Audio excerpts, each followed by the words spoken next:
Hello. We understand you were expecting Nicolas Cage. Rest assured, he, much like our other creatures, is currently locked away for your safety. Likewise, this podcast, which you can find on patreon.com/VicescastProductions, has been seized by us. Do not fear. It is for your own protection. We are Monarch, and we are here to keep you safe from all that you're not meant to know. Beyond logic lies truth. Monarch. Enjoy the show.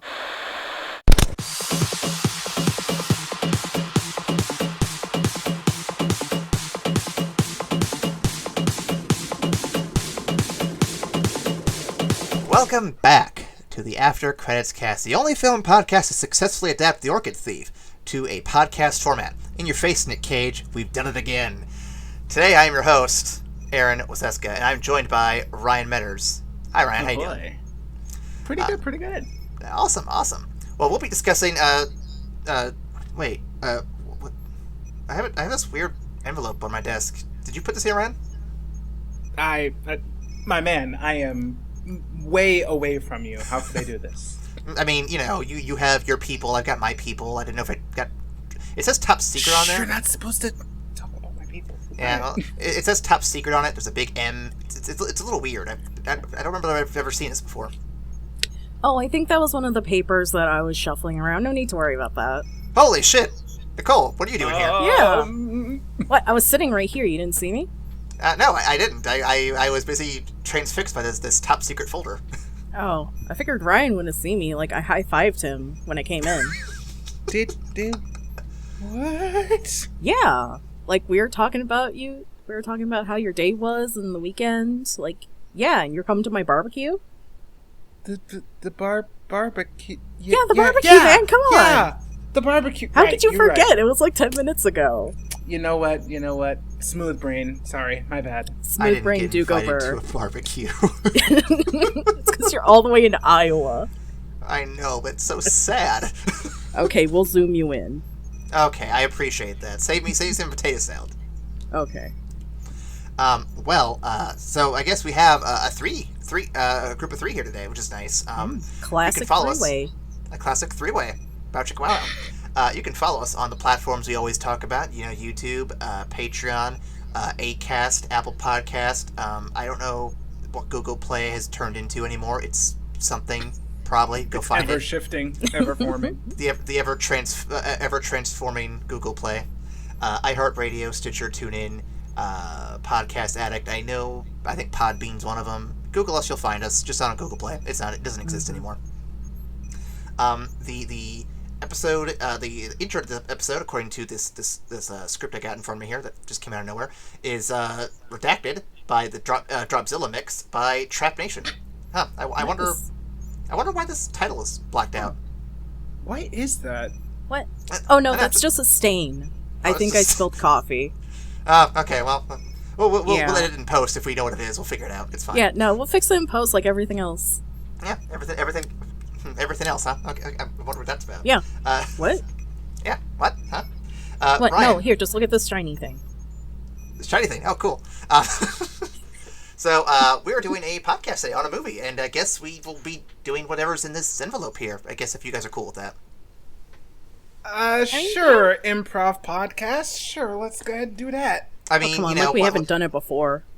Well, I mean, I know originally we were going to do Nick Cage stuff, but I mean, I guess we should talk about this envelope while we're here. I'd hate to just ignore it and not do a show on it. I mean, I'm sure whatever's in here is going to be interesting. Yeah. I mean, it says top secret, guys. It's got to be interesting. It does. I'm excited, man. Open that shit up. Yeah. Well, let's see. According to this, we'll be talking about 1933's Redacted. More coffee, I guess. Okay, I see where it's going. Directed by Marion C. Cooper and Ernest B. Shodshak. It's probably a weird old... I don't know. And written by James Ashmore Creelman and Ruth Rose, among several others. This film made a total of $5.3 million, which is 8 times what it cost. Adjusted for inflation, apparently that is $107 million worldwide, which that's pretty solid returns. Yeah, pretty good. And yet I can't get an increase on my minimum wage. inflation exists everywhere except the minimum wage. Come on, man. That's like in the fine print. That's true. Yeah. So here's the cast that's in the film. I got James Flavin, Steve Clement, Noble Johnson, Sam Hardy, Frank Riker, Bruce Cabot, Robert. Is it Cabot? I didn't know if it was Cabot or Cabot. Okay, Robert Armstrong. I read that as Catbot for a second. Gonna be real with you. This does not surprise me, Nicole. I have Robert Armstrong, Fay Ray, and the eighth wonder of the world itself, Redacted. Fuck. What is up with this coffee, man? Look, you know me in the morning. Like, until, like, the second cup of coffee, I'm not really a person, and I can't function. Alas. Probably had the jitters or something. I get it. Yeah. Yeah, and, you know. I've scrambled many a good egg just having the jitters, so I know how that is. This film, which was Redacted, has won a couple of awards, including the National Film Registry, as well as being on the Online Film and TV Association Hall of Fame winner. Not that means anything, Ryan, since we also know Birth of a Nation is there as well. So. Don't get me fucking started. I'm gonna just call out these frauds for their Hall of Fames for including that in there. Just want to point that out. Also, it's a 2008 TV Land Award winner for Best Movie to Watch in a Drive-In. Oh, that's nice. Okay. I wouldn't mind checking this out in a drive-in. That'd be kind of fun. Yeah. Yeah, I think so. Ryan, you have some fun facts for me? I do. The success of this film is often credited for saving RKO out of nowhere. Sorry, for my wrestling fans. I figured you were going to make that reference. I love it. I would have been disappointed if you didn't. Yeah. No, I've still got my wrestling roots down there. But no, the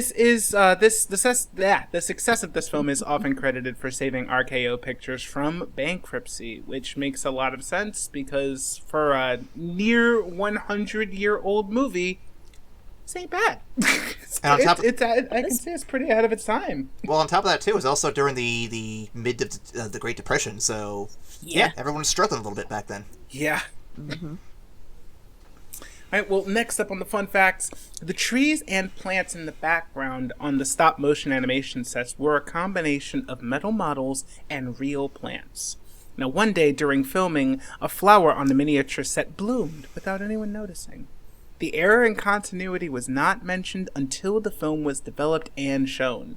While Redacted moved, a time-lapse effect showed the flower coming into full bloom, and an entire day of animation was lost. Damn. That would suck.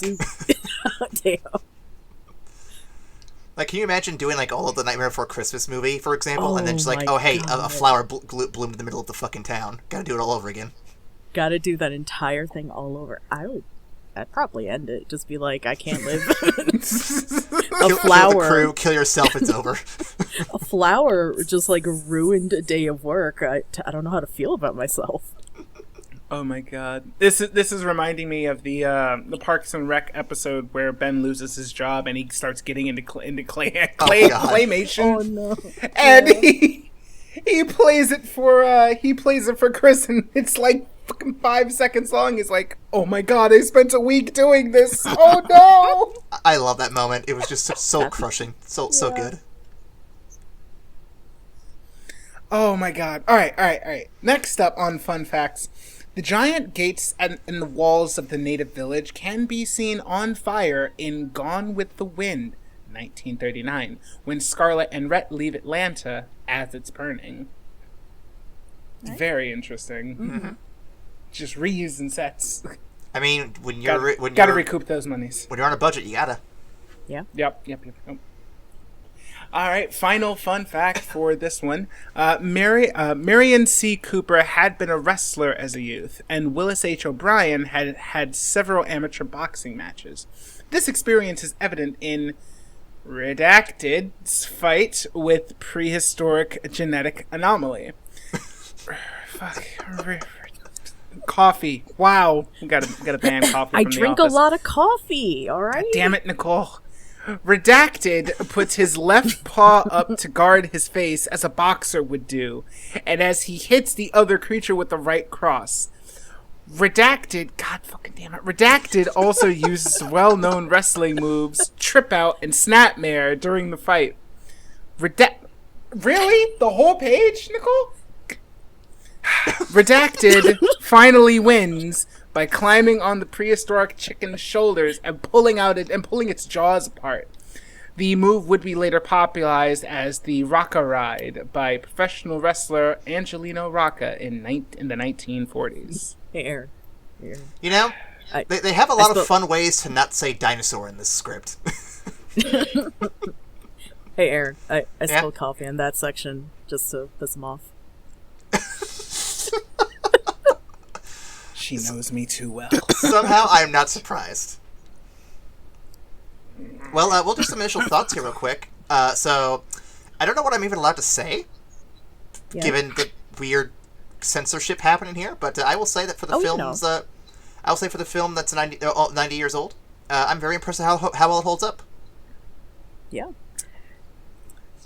Yeah. I also agree. I concur with the fact. I think I had a very fun time watching this movie. Most of it was exclaiming at what was actually acceptable behavior in the 1930s. But you're right, for a 90-year-old film, like, I was actually surprised at the ingenuity that it came with combining the screens with the live action and the stop motion animation. I think it came together really, really well. Mm-hmm. Yeah. Nicole, anything you want to add?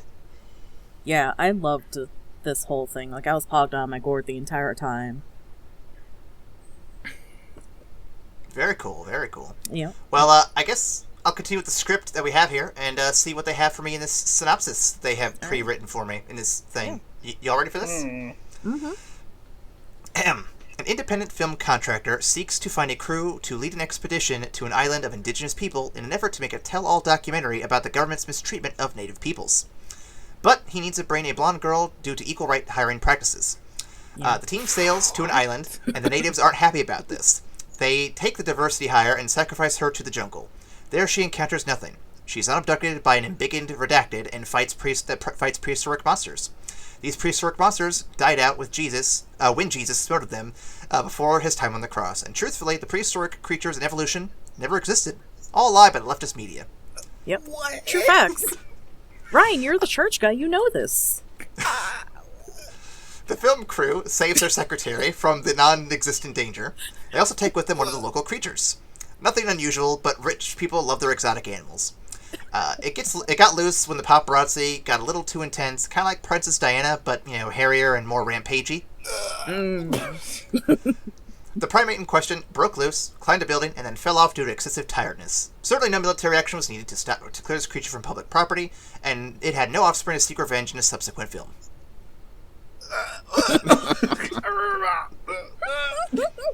I feel like some of this information might be a bit off, but okay. I'm having an aneurysm from sheer stupidity. I didn't know you were that stupid, Ryan. Hey, I get that reference. Welcome to I Hate Your Taste in Movies. I'm Jackie, and I love action movies, but I really hate horror movies. I'm Jen. I love horror movies, but I just can't stand musicals. And I'm Austin. I love all things musical, but I absolutely hate action movies. Join us each week as we share our all-time favorite movies with our friends who will just rip them apart. You can listen to us, I Hate Your Taste in Movies, on Apple Podcasts, Spotify, or wherever you find your podcasts. And don't forget to follow us on social media. We're on Twitter at I Hate Your Taste and on Instagram at Hate Your Taste Pod. Join us as we put our friendship to the test every week and learn surprising things about each other. Like how Austin saw the movie Pitch Perfect in theaters 12 times. Which is perfectly acceptable. Or how Jackie played with oil cans as a child. Normal childhood behavior. Or how watching a zombie movie makes Jen want to eat chicken wings. There is absolutely nothing wrong with that. We release new episodes every Tuesday. And for the record, I hate your taste in movies. So that was a film or not a film. I'm not sure what to say to that. What do you guys think? That is an interesting alternative telling of the film we watched for this week. No, that's true facts right there. Well. How about we Yeah. split? We meet in the middle and call them alternative facts. So you're saying that Jesus didn't smoke the prehistoric monsters? From a certain point of view, anything's really true. I mean, were That- you there? I don't know. I mean, I think it was Itachi I'm from sure it the said something about it in that Naruto. Bible of yours. I think it was Itachi from the Naruto series that said it best. We all have our own realities based on how we perceive things. So, I mean, yeah, I would say there's probably some truth to this. Yeah. to somebody out there. Truth is relative. There's a small amount in it in everything we say. It's fine. Is Well, it? It's not fine. It's fine. Well, you know what? God. We can move on from this weirdness and do some discussion questions and see where things go. All right. So, what were your thoughts on the effects to replicate Redacted, and how do you feel these effects impacted the film's outcome? Man, I spilled more than I thought. Like, did We're getting any like get 5 into my mouth? We're getting like 5 pages deep in this script Pause. here. Pause.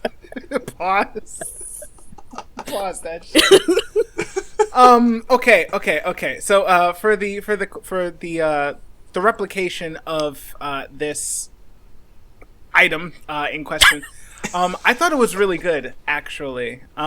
It's the fun fact earlier regarding people with actual fight experience choreographing what ultimately boils down to those fun fights you used to do with your action figures, except the hands were edited out. I actually thought it was really, really cool. I was laughing out loud the whole time during the fight with him and the T-Rex, because I'm like, is an MMA fighter? What the fuck? Did he trip? Like, is he doing a ground and pound? What is this? Yes. Is an MMA fighter. I'm waiting for him to do some wave otherwise. dashing. Oh man, once he starts wave dashing, then I'm done. Wavoo up in this bitch. No. No, it was very impressive. Between the fight choreography and the facial expressions, it was really solid work. And for a film from 1933, I was not expecting that. I especially liked where they would have to do these kind of wide-angle shots where you have the stop motion interacting with the actor. That's just smaller on the screen. I think the one that really stood out to me was when the fucking first mate, I can't even remember his name, when the first mate is hiding in a cave underneath the cliff, and he's got to like deal with the hand like trying to find him. I'm like, okay, this is like, whoever thought up how to do this deserves a fucking raise, because this is really good. Yeah, the cinematography on it, just to get those shots, is pretty darn impressive too, honestly. Yeah.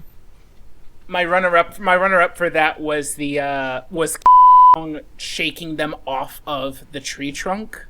That was nonsense. That was really, really good. Apparently, that was one of the scenes that had been censored out in previous versions of the film because it was "quote-unquote" too violent. Yeah.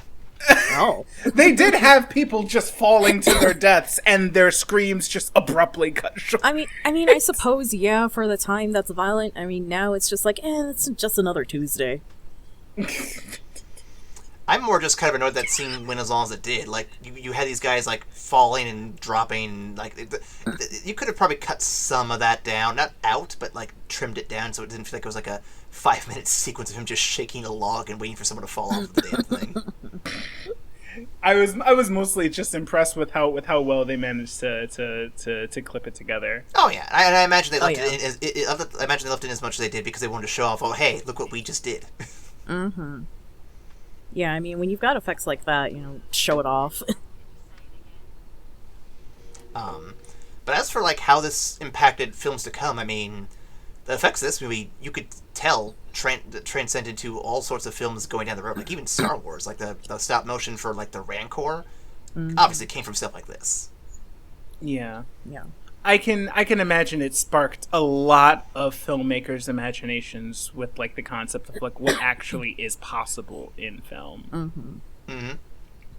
And So this is definitely a progenitor of film effects to come. Oh yeah. oh yeah, it's definitely the pioneer of all of that, or at least one of the big ones. No pun intended. And no, I mean seriously, like without this, would we even have Star Wars, Jurassic Park, and like that? I mean, we might have at some point, but they definitely would have been different. We definitely would have had a shift. So Yeah, probably not in the same way though. Like Yeah. we might have gotten some version of those films, but I don't think we would have gotten them in the same way. it would have been the same stop motion, like, oh hey, here's some action figures of these dinosaurs. Yeah. Does Anne, who's the only female character, obviously, does Anne fulfill the audience and or your expectations of a female lead in a horror film? Why or why not? Nicole? What? I mean, you do know more about horror, so... Here. I thought you were coming to me because I'm the only one. I'm the only woman here. No, it was absolutely what Aaron said. Absolutely. See, I believe Aaron. I don't know about you, man. How can you impugn my honor? Come on. I know you can't see it, Ryan, but I'm giving Skype a look, and I'm sure you believe can that. feel it. What matters is I can't see it. Ha ha. All right, That's why time to she'll text get the- you. she'll Time to get the send you a webcam screenshot. But yeah, she is definitely like that damsel in distress, like the very, like that stereotypical pure girl, like main lead in your like horror film. Yeah. Especially like the way she's depicted, the blonde hair, like light hair, since black and white, and then she's wearing white. Like The whole purity thing, I get in that. she's in a long white gown. Like you can't get much more stereotypical pure than like that. Like she looks. In case it wasn't clear to the audience, she is a virgin. Like, I'm looking at screenshots right now, and the close-up of her just, like, eyes wide as this thing is coming at her, like, that just kind of screams as, your stereotypical female lead, like, not really like a sex symbol, kind of like Marilyn Monroe was, but like, kind of like, the sense of, like, a model. Just, like, that is what women want to be. Or achieve, Representation of what you want to be, yeah. Yeah. I agree with most of that. I think she embodies the physical aspects of the female lead horror film. But having seen stuff like Halloween, where they at least fight back, at least they have some kind of like sense of survival instincts and whatnot. Yeah. I do feel a little bit let down there, and I get it. This is 1933. And it's 1933. She's a woman. She's pretty much a prop.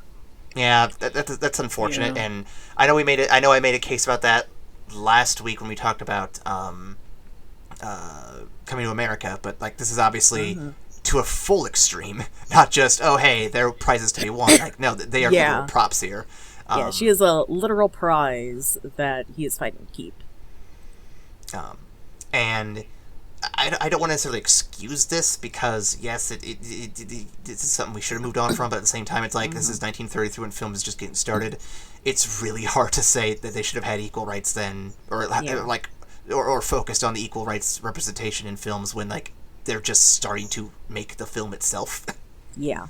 I don't know, it's a very weird conversation to have, to be honest. Her role in this film is definitely, and how... Yeah, like you said, she doesn't have any self-preservation. It's definitely a result of the time. And like how you mentioned that they'll fight back now is kind of how we've evolved from that stereotype of she's just a prop. Yeah. Which, again, is why I love Halloween for what it is. Like, it's great that Laurie Strode is, like, you know, damsel in distress, but she's like, you know what? I'm still going to fight myself out of this if I can. Yeah. Yeah. Ryan, anything you want to add? I mean, I think it's it leads on to it kind of leads on to the next question on the discussion list. But yeah, it's very, very odd looking at this 90 some odd year old movie, and just kind of juxtaposing what's on screen with like how society has like advanced, and some ways how society just hasn't moved on nearly far enough. So it's kind of weird to hold that while also trying to enjoy the movie for what it is. It can be done. It's just kind of a mental game there. It's a bit like looking left and right at the same time. A little bit. That's why you use the shadow clone jutsu. Yes. So then, I guess to jump on this, and Ryan, you can take it from here since you brought it up. What might you say might this film say about the role of men and women in 1933 society? Yeah, it's the majority of my like loud exclamations, or at least towards the beginning of the movie, were like regarding the interactions between the guys on the ship and Anne. It like from the moment that she starts to faint and Denham like grabs her all close, I'm just like, what the hell is happening? Is he about to kidnap this poor woman? Then there's this very long and elaborate pause where you get to see her face shown by the spotlight. I mean the moonlight. and Denham even looks off. Denham looks off to nature's spotlight and is just like, all right, well, you're coming with me. And I'm like, where the hell are they going? I mean, she's basically kidnapped at that point. Yeah, honestly, it was a bit jarring. And please don't get me started on Anne and the first mate and their romantic arc. But you hate women. Well, yeah, but you're not women. I'm like, oh my god. Oh god. Like, oh wow. See, I like the Simpsons parody of this better, where the first mate's like, I just think women and semen don't mix.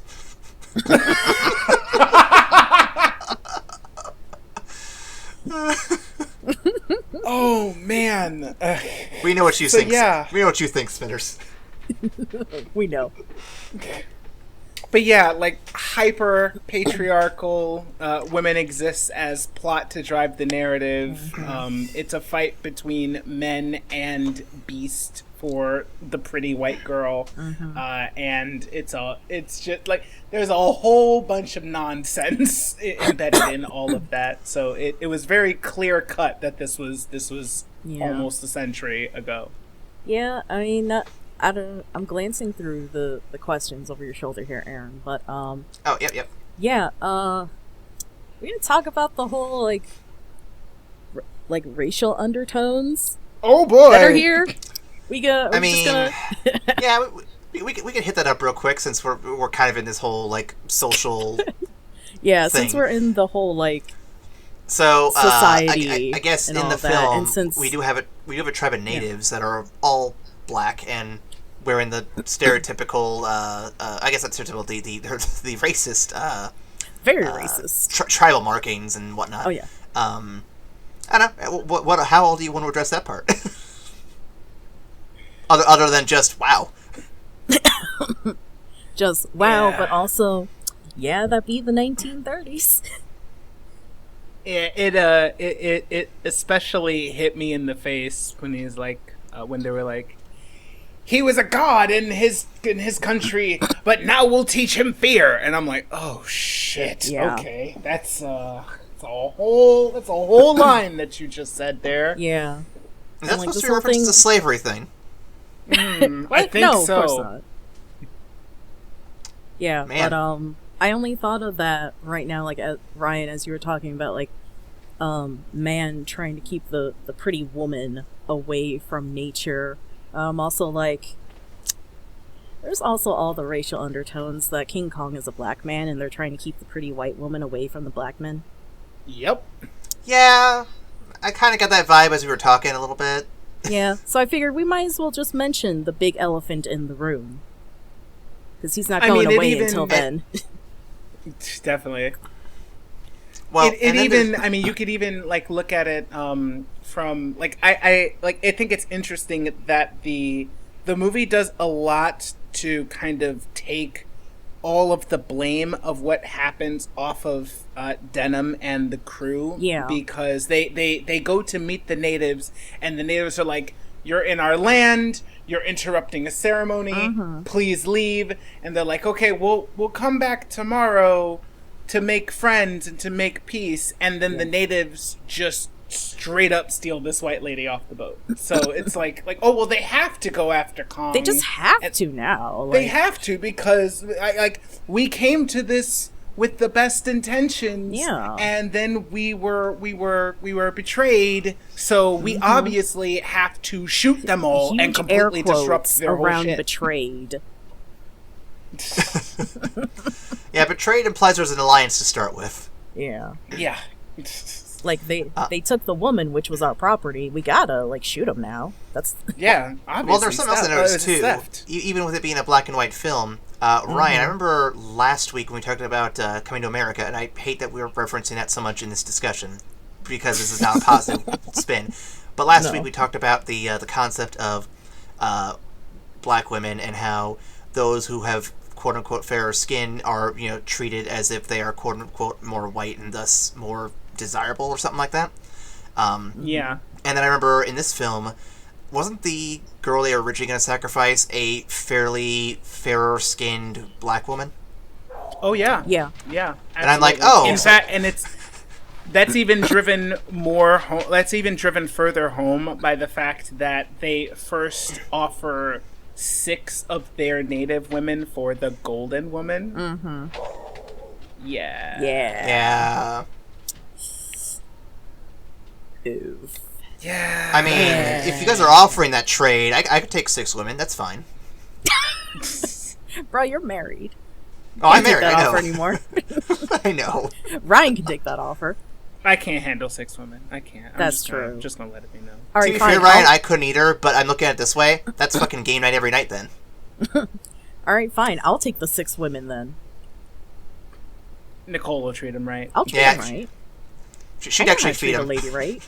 She'd actually feed him. Okay. Jesus Christ. So moving on to other questions here.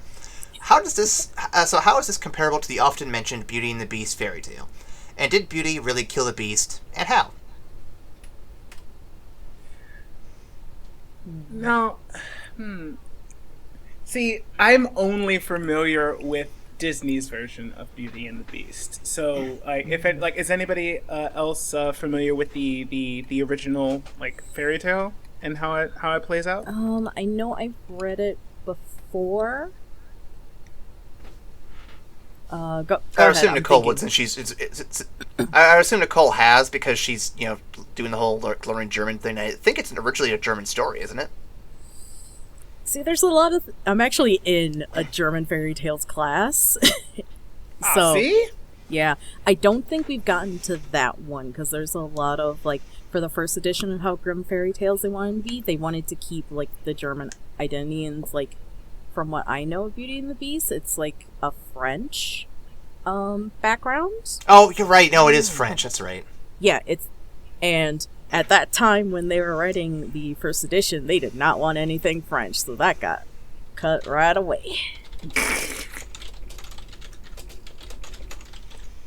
Oh my god. Well, I mean, so in I would say so just kind of tying it back to the little blurb that you get right before the movie really gets rolling.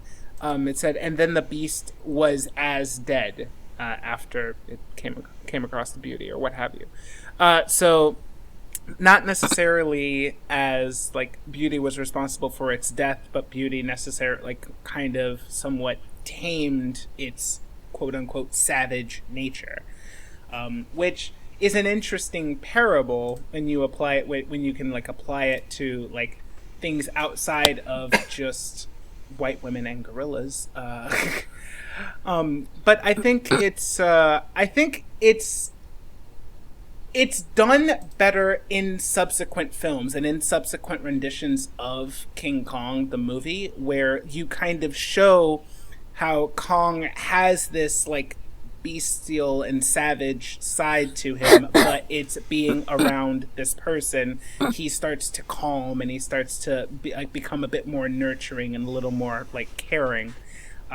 Here, not so much. Here, it's mostly just, ooh, white woman, gotcha. All right, let's go fight a plane on a tower, and then get shot. And that's the whole story. Ryan, never say those words in that stream ever again. There's more stream of consciousness. You'll never get it again. Yeah. Only on the playback. It'll only be on the playback. Like I was reading as you were talking, and I was just like, Ryan should never say those words again.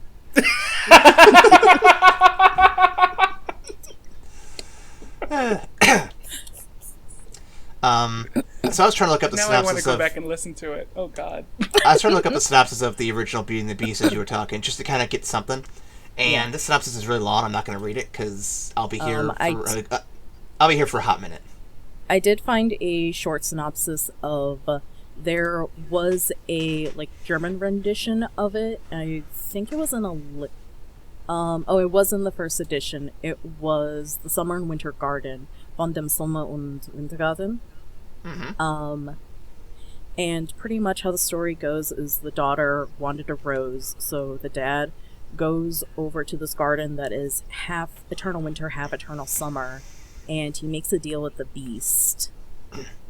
So 8 days later, the beast goes to the merchant's house, he takes the daughter, and when the daughter returns back home, her father is ill and dies.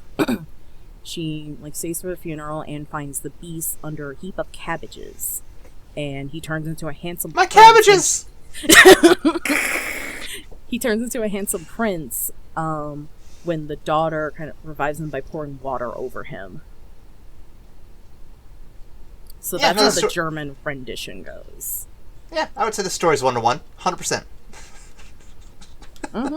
Oh yeah. They were shooting cabbage bullets at him, obviously. Obviously. They were just really big cabbages. I don't know.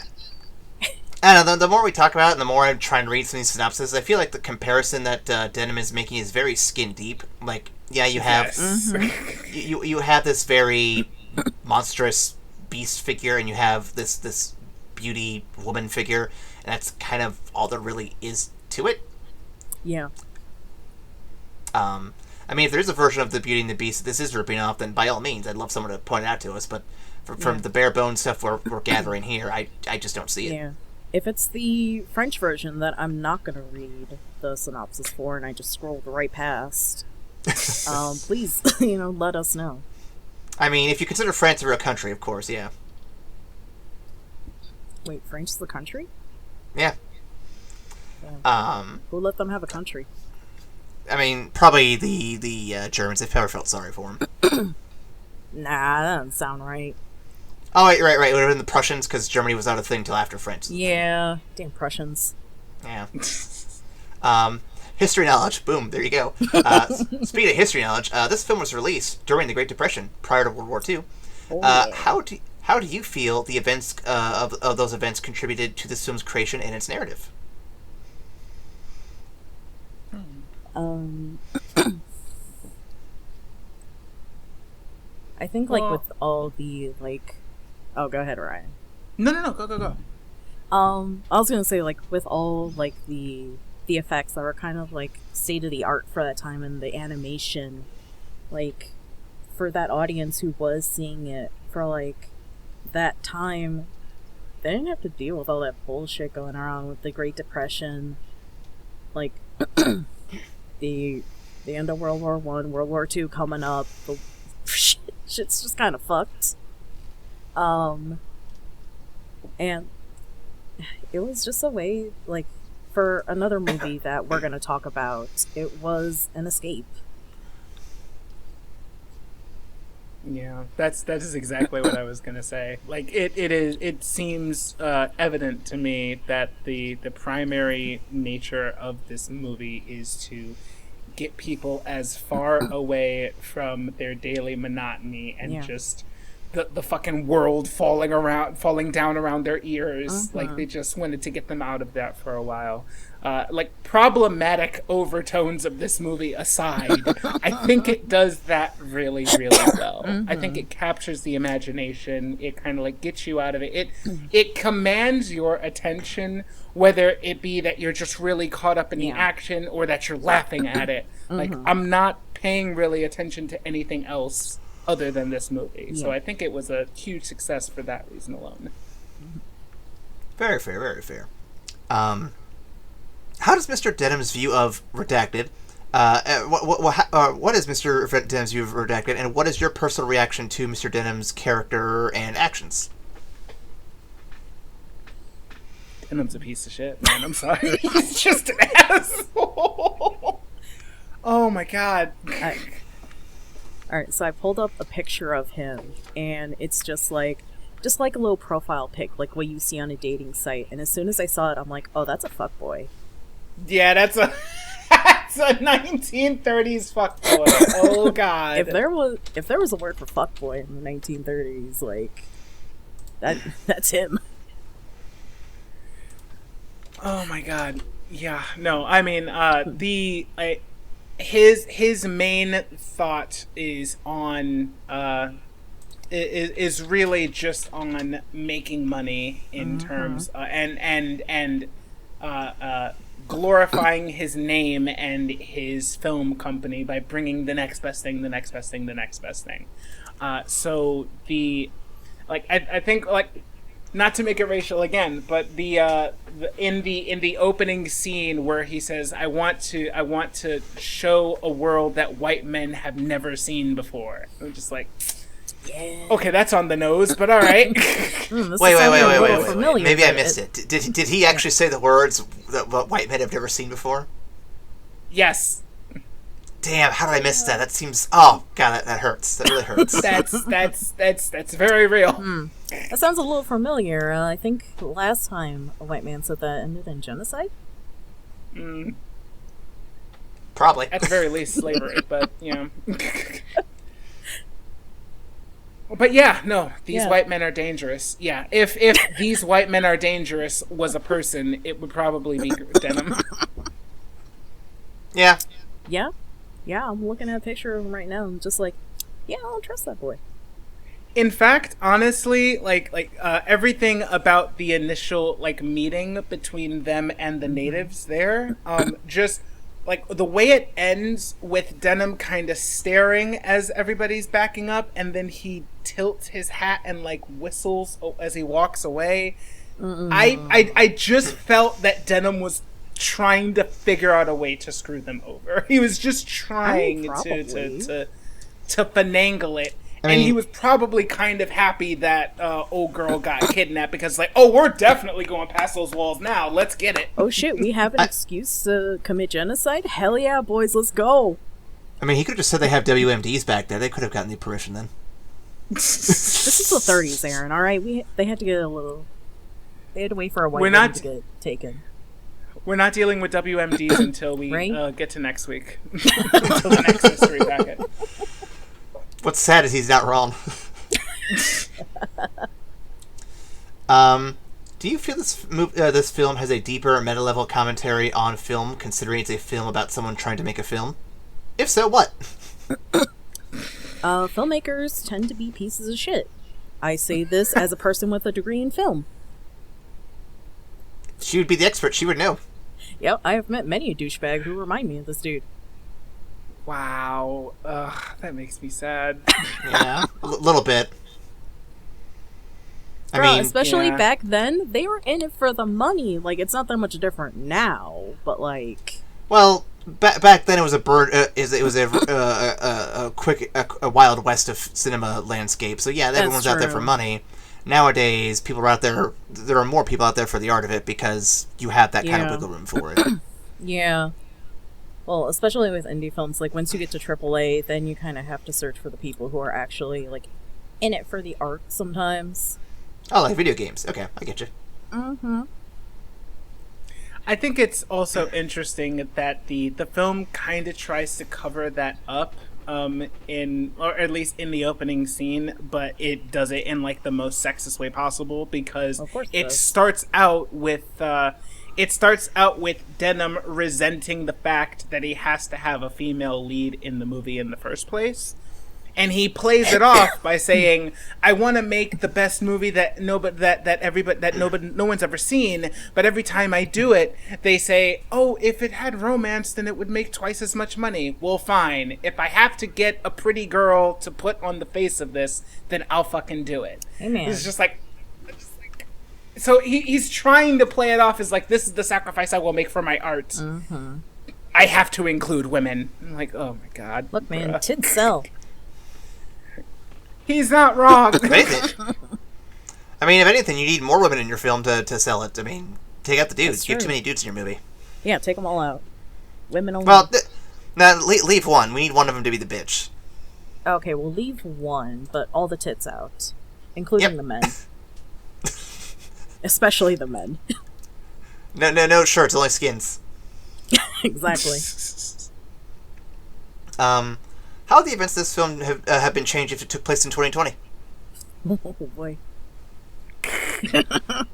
I mean, we have several renditions showing how this would be changed. 2020. We do, Ryan. I've never seen these renditions of this movie that we have been allowed to very vaguely talk about. I don't know what you're talking about. You're correct. You're correct. Actually, it was a slip of the tongue there. But no, I think we're definitely going to tone down on the racist shit. Well, I would hope fucking so. Well, I mean, if we're talking 2020, probably not. No, it's gonna be. You're right, but you ain't gotta say it. You're right, but you ain't gotta really just like put it out there, B. They try to do it a little subtler, and then it would just fail. Like, well, no. What would happen? Obviously, is that they'd see the creature on the streets, and before they even think about asking questions, they just shoot it. Yeah. It had a hoodie on. No. Also, let's see. What else would we change? I would think you'd have to have a better excuse to visit a fucking hidden island than I want to make a movie. Yeah. Oh no, you know what it would be. You know what it'd be, right? It would be Jake Paul trying to make another video about a dead body in a tree. Damn. I mean, you're not wrong about any of the things you're saying, but you ain't gotta say it, man. Aaron, please. So here's my remake idea. Here we go. Okay. So let's get it. All right, lay down. So you have Jake Paul. All right. And he's going to an island, and he's brought along. Who's going to be a female lead for this movie? You think? Whatever. It has to be like an OnlyFans like girl. Yeah, we have to get like the VTuber who's like really the biggest at that point in time. Yeah, so we get those two out there, and then they bring like just a crew of like fucking. Actually, it's not even a crew. They just go out there like on a trip with their mom's yacht or something like that. Yeah, they go out there. They're just vibing. They're just chilling. And then he's like, "Oh hey, what's this shit over here?" He sees this giant pile of shit. That's a lot of shit. It is a lot of shit. You're right. That'd be the reference right there. And then they'd eventually find and he'd be trying to take selfies with it without it seeing. And of course, Jake Paul be dead after that because no one wants Jake Paul to survive. Somehow make it back to the mainland. We'd figure out the details in post, and then they do you think they'd hotbox until he fell out? Yes. And then they drag him back to the boat. Oh, they'd have to. I think they'd have to. Yeah. See, there we go. That's the 2020. Of course, the entire time he'd be calling it DK because he thinks it'd be funny. Either DK or Diddy. Mm-hmm. Yep. They'd go to Atlanta, Georgia, because that's where the racism happens, and then he'd get shot, and that'd be the end of the movie. Yeah. he wouldn't even make it to the shore. He would get shot, like, it's still on the boat. But then the next, 30 minutes after that would just be protests around the country. It's about this girl that got shot. Oh, so the news. It'd be like Harambe, but also with a bit of George Floyd. No! Damn it. It's still too soon. Too soon, man. Too soon. That's amazing. That movie would be so meme-filled. It'd be so dumb. That is the meme. That entire movie is a meme. It's nonstop memes. Yeah, like we don't. Oh my god! Now I just had the mental image of it's not even like long. It's just that cereal box, but we don't even animate it. It's just the picture like moving. Oh somebody in Gen Z needs to make this shit. Oh my god. I would have a fucking stroke, but I would laugh. Alright, I'm pretty sure I know a couple people in film. Let me get my boys call. As long as we get special thanks in the credits for having come up with the idea. I'll pitch it to them, we'll see. Because this is gold. This is solid gold right here. Uh-huh, yep. Final question. To get away from that nonsense. Yeah? Has this film earned its place in film history? Why or why not? I think so. Yeah, as much as we're laughing at it, I do think so. Mm-hmm. Well, we're laughing at her remake idea. That's what we're laughing at. Well, we're also laughing at it just throughout and clowning its 90-year-old social commentary. Yeah. But Fair. I think for the time that it was released, everything, like a lot of the things that it was doing were really not only innovative but laid the groundwork for where special effects would go in the next century. And it's not as problematic as Birth of a Nation. still a little problematic, but it's not overtly praising the Ku Klux Klan. So that's great. It has that going for it. Yeah, I think it's earned its slot. For not I feel like it's a very low bar to set, but... You get a gold star, not as racist as you could have been. Can that be like the thumbnail?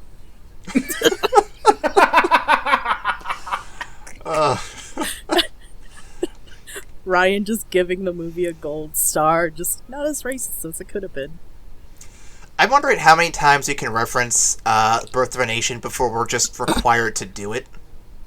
Oh, God, no. All right, I'll never say it again. Fuck. I don't want to do it, Ryan. I really don't, but I feel like we're going to bring it up more often without realizing it, and just, it'll be a mistake. Damn, I should keep a counter going. Well, that's 2 podcasts I know of right now. We'll see how far this goes. Oh, I'm going to keep it going. Oh, I feel like you will. Just like God made me do it. Oh, God. That was so long ago. God damn it. Gotcha. There was a whole other season ago in a galaxy far, far away. To go back to the question, though, I would say yes. The special effects alone, like you said, Ryan, they carried so far into the cinema today. Like without them, who knows where we'd be? So yeah, no. Even with just that alone, like that without that, I wouldn't have Jurassic Park. So it's earned its place in history for me, for sure. Yeah. It's definitely one of those films where it's like, it cemented itself as something like someone who is into film should watch. Like, I've seen this, it's like the 3rd time I've seen it, I think. But, like, just to, like, see how far film has come. Like, it's the reason, like, in any, like, 101 film class, you watch Citizen Kane. Fuck Citizen Kane. Oh, so this is better than Citizen Kane, though. No, I would watch this before Citizen Kane again. Fuck that. Oh, yeah. No, I don't get why everyone says it's the best film ever. Like, I get it's interesting, but, like it's so much better. Like, I get it, but when you watch it, like, so much, like, it stops being cool. Like, yeah, Rosebud is a sled, woohoo, can we just, like, watch something cool now? What if Rosebud was actually his mother? Oh, shit. That's in the Plot remake. Plot twist. No, wait, no, better yet. I'm just gonna start pitching new ideas for movies. What if Rosebud was actually like a metaphysical concept, and when he realizes that it's not real, he awakens, and it's actually the Matrix? Oh, shit. I thought you were gonna say... Citizen Morpheus? What? I thought you were gonna say he wakes up and it's Birth of a Nation. God! No! Nicole, stop it! You're forcing it. was forced, but I didn't get a laugh at just a shock humor right there. That was good. That was good. God damn it. I'll still take that as a win. What was I going to say before that, though? I don't know. So that's all I have for discussion questions. What did y'all think of the film? What do y'all think? Do we have anything else we need to add to this discussion list, or do you want to move on to the next segment?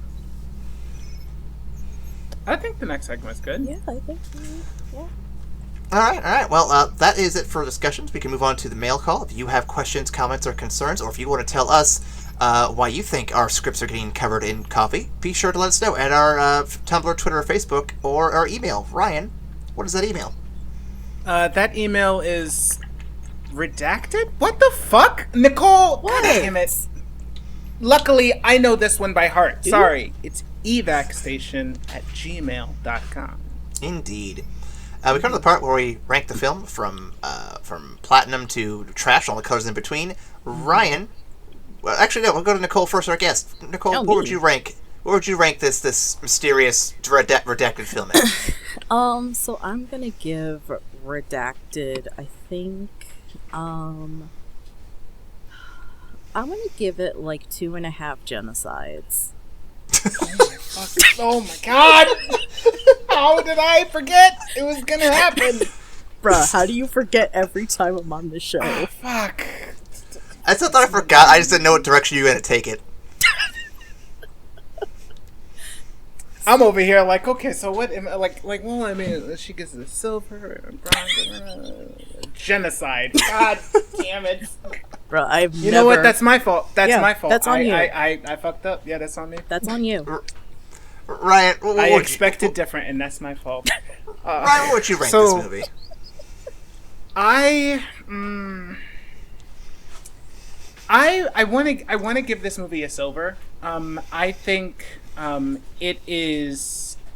I think it paves the way for a lot of movies that come after it, and for that reason alone, you should give it a shot. Problematic outlooks aside, I had a lot of fun with it.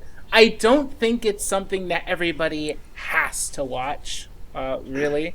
And movies have come a long way since 1933. So I'm gonna go ahead and give it a strong silver. Strong silver. All right. Yeah. I think I'm in the same boat. I think this is definitely a film that you don't need to watch unless you're like film student or film critic or us, in terms of just like trying to get in as many different films as possible. But if it is your jam, this is definitely worth watching. You can learn a lot from it. You can see a lot of history from it, and it's definitely a fun time. But if it's not your jam, if you don't like big monsters, or if you don't like being censored by weird, mysterious organizations, then certainly you probably don't want to watch this then. Yeah. Not that happens often, but just so you know. Yeah. No, what the hell, Aaron? That doesn't happen. Yeah, not at all. That doesn't happen at all. Never ever. No. Well, I don't know what we have in store for next week because, well, I didn't know what we had in store for this week, actually. This is all a surprise for me. But I will still be here. Ryan, I know you'll be here. Nicole, do you intend to be here for next week? Yeah, I'll be here. I've got some free time in my schedule. Oh, okay. Well, that is a nice surprise. Well, thank you for tuning in to the After Credits cast. We appreciate you being here, and we will see you after the credits. Maybe. Bye. Bye.